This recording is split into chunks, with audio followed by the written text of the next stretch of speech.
Good morning. Welcome to my channel. I am someone who homeschooled for many, many years. My children have graduated. They're all adults now, but I find myself in a situation where I'm pretty much homeschooling a little 4-year-old whose mother lives with us. She was in kind of dire straits. She came to us when he was just 4 months old.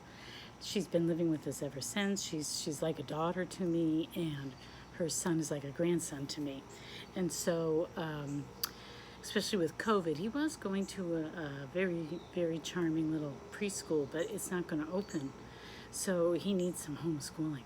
So, so I just thought I would very quickly go over what my plans are for him. I'm hoping to start a very limited play group where the families, practice good COVID, what's the word I want? Practices? I don't know. It's early in the morning. I can't talk very well. But anyway, that they do the mask thing in public and they try to social distance. This has become such a hot topic that people are really worked up over. But I'm 60. I don't want to get COVID. And I have an about to turn 89-year-old father-in-law that I would like to be able to visit, who's trapped in his apartment. And so, I have family members who have gotten it and been extremely ill. They weren't hospitalized, but they are still recovering, have gotten permanent damage, or it seems like it's permanent anyway, and have been basically debilitated and have been able to work for 3 months. So, to me, it's not a hoax. It's a real threat, and so I just want to do the least we can do to stop the spread, which is mask and all that stuff. Anyway, I didn't want to get political because I know some people get very, very ardent about this right now.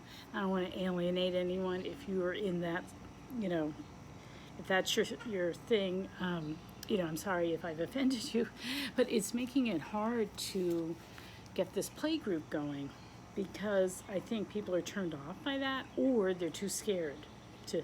But what I want is just sort of a limited risk, getting a couple of kids, because he's an only child, this little 4-year-old. He hasn't played with anyone his own age in 3 months. I feel really sorry for him. I think it's affecting his development. And so I'd really like to get 1 to 3 other kids to come and play. So I'm actively searching right now for people who are willing to do that in the fall. And what I want to do is I want to focus on sort of having a forest school type play group where we would study nature and the focus would be on outdoor play. The older I get, the more important I think outdoor play is, just being outdoors, connecting with nature. I don't think I did enough of it with my own kids. And just as I get older, I appreciate it more and more, and I see the wisdom in living in a way that's much more connected with nature. And so I kind of have the ideal situation in my yard. My front yard is we're set back, so it's kind of a big field. Not real big, but it's big enough that you can run around and kick a ball or, play cornhole or tag or race. Our driveway's long enough that it's fun to, if you have a scooter, to go back up and down, and we do lots of sidewalk chalk. And I have a couple of really nice trees. They're just perfect size for, little kids from 3 to 7 or so to climb. And there's even a cute there's 2 tall fir trees, and underneath there's this section that's sort of like a little fort area or a little hideout where kids, little kids can go in and appreciate. And then I have an extensive garden.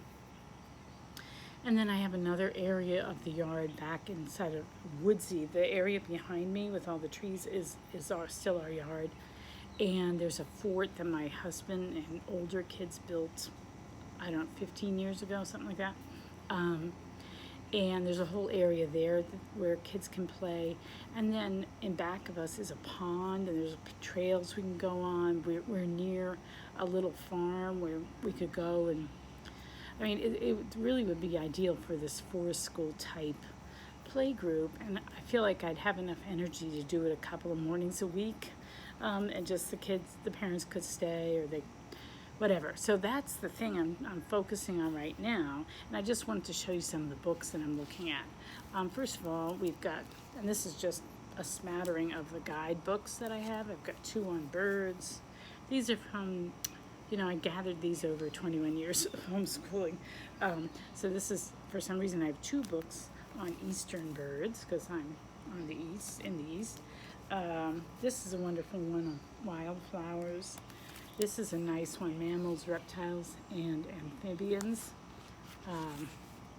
Nice illustrations. We do have a lot of deer around here, no moose. We have a lot of toads and frogs in this area, and snakes. Anyway, raccoons, opossums, foxes, lots of fox, and deer, of course. And then, of course, this is a classic book to use. I always was trying to start up nature study for real with my kids, and it never worked out in, the cozy, tidy way that Charlotte Mason did it. My kids really resisted nature notebooks, so that was sort of, every once in a while we would do something like that, but most of the time, no. Most of the time we just went out and observed and talked. Sometimes we took photos. I just tried to, if it was just a walk, they would enjoy it. And we did go to nature centers where there'd be special presentations on things like owl pellets, or, geology of the area, or what are some other things that we did. I mean, we did various things. But anyway, every once in a while I would dip into this, and I plan to dip into it again if I can get this Forest School nature study playgroup going. Another old book that I have that I really, really like, because it's really for if you're in the suburbs, your backyard, it's really, really good. The topics are really like lichen. You can just study the lichen on the tree in your yard. And it's got really practical things to do. Like here's one just on ants. So I really like this book. It's very practical. I just bought this book a year, Forest School. It's from England, and there's not a whole lot. I mean, it's set up for an actual school that's based on the Forest School pedagogy, and but there are some things that I could pull out and use. Like one thing we could do in the fall or winter is make baked apples, because we have one of those little fire pit things, and I thought, wow, we could build a little fire and do like a campfire food for a snack, as long as everyone's safe. I think we could do that. So things like that. I got some ideas from there. This is another book I got a long time ago, Fun with Nature. That's my chicken. We have chickens too. We just got chickens, so they're clucking at me, because whenever I come out here, they want me to come over and pay attention to them. But anyway, this book also has a lot of fun things for little kids to do, so I can glean ideas from that. And then I have these from also a long time ago. These are really nice guides, beautifully illustrated, and we can take them on walks with us. Or another thing you can do is go on your walk, take photos on your phone, and then come back and look through these books, because sometimes it's cumbersome to carry the books with you. So here's a one-page guide for all sorts of little critters you might see. So we might do that. We might go for a walk, and I'll just take some pictures, and then we could come back and look at the pictures and look through these books. So that would be a fun thing to do with the kids. Or I do this kind of stuff regularly with the little 4-year-old anyway. We take a walk almost every single morning. So so that's just some ideas or some resources I'm looking through. I also just got this really good app called iNaturalist, which I think I'm really, really gonna like. And I'm going to participate in this Catholic BioBlitz that's sponsored by the St. Kateri Conservation Center. I'm going to put all links. I'll list the resources and links and everything below. I'm going to have trouble uploading this because I still can't figure out how to upload to a second channel. It's really complicated, and I have to figure out a system for just sort of making it easier to get it. Anyway, so that's something I'm hoping to do a couple times a week. And then I'm also just going to sort of play, you know, we already play a lot. We sit out on the porch, and he does some rice pouring and water pouring, some Montessori stuff. We put together puzzles. We play little games. He's got his Lego table, and it was in the dining room, and he was kind of ignoring it. So I moved it out here to the porch, and now he's playing with it again. Sometimes, this is a word of advice, sometimes you just move things around. It gets their attention, and they start playing with it again. So we do a lot of things out here on this porch anyway, and I'm just going to try to up my game on it and plan a little bit more so that I'm not, sometimes if you don't plan, you don't have a repertoire that you can reach back into in your mind and pull it out when you need to. So sometimes planning does help do that. I think I'll probably plan month to month. The other thing I was looking into, though, well, two other things. One, his mother speaks French, and all his family back in Côte d'Ivoire speak French, but he's really just picking up English because most of the people here speak English, and you know, in preschool they spoke English, and his mother speaks to him in French, but the thing is she's trying to learn English, so she is speaking English a lot too. So I'm trying to come up with, oh, somebody's walking around. Oh, I think it's my son who's getting ready to go to work.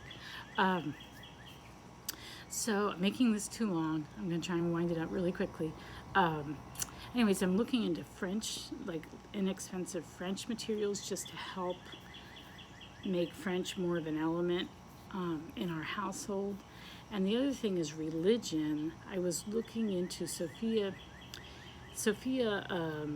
what do they call it? Sophia Books or Sophia Publications? I can't remember the name, but I'll link. They have an institute for teachers, and they have a good, they have this new religion program. I really like the Montessori religion, you know, the Catechism of Good Shepherd, and he was actually attending a class at a local parish, but of course that shut down. But I don't really have the wherewithal or the expertise to execute it at home well. So I think I might incorporate some little elements of it. Like I want to have, he has a special bookcase, that's his preschool bookcase. And I think I'm going to put like, you know, some sort of covers on top, or some, you know, a napkin or something, which reflects the liturgical year. We already have this little icon sitting on it. And we have this old Bible sitting on top of it too. I just prop it up so it's sort of center.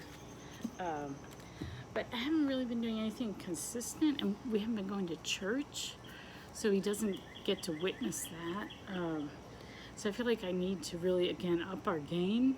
And his mother is working nights right now, and she's so exhausted during the day. It's just, I'm so glad that she's with us so that we can help her out in the really dire circumstances. I have been subscribed to Simply Charlotte Mason's preschool program. It's like a subscription thing where every month you get a box. And what I do like, one of the things I like about that is that they have this picture appreciation every month. And I'm thinking of doing that with religion as well, with teaching the faith, because this program, whose name is escaping me right now, but that I will link to, also has picture study. So I'm thinking maybe I'll do the same thing. He gets a book and a picture every month from Simply Charlotte Mason, and maybe I'll do that with religion as well. I'll get a nice book about something, or we'll read in the Bible, and then a picture to go along with it. So I think that might be a good thing, along with sort of acknowledging the liturgical year and trying to come up with certain crafts, you know, that correspond with the liturgical year. I think that's what I'm going to try and do. Anyway, I am sorry that this is so long. I'm going to wind it up. I've just been rambling, I think. I don't know how coherent I am. I always wonder about that. Anyway, ask any questions. talk about this channel, get people to subscribe. I really want to be helpful and give you ideas to bounce off, and feedback and all sorts of coaching, encouraging things to help people not be afraid of being relaxed and eclectic and home-centered rather than curriculum-centered as you homeschool your children. So take care and God bless. Bye.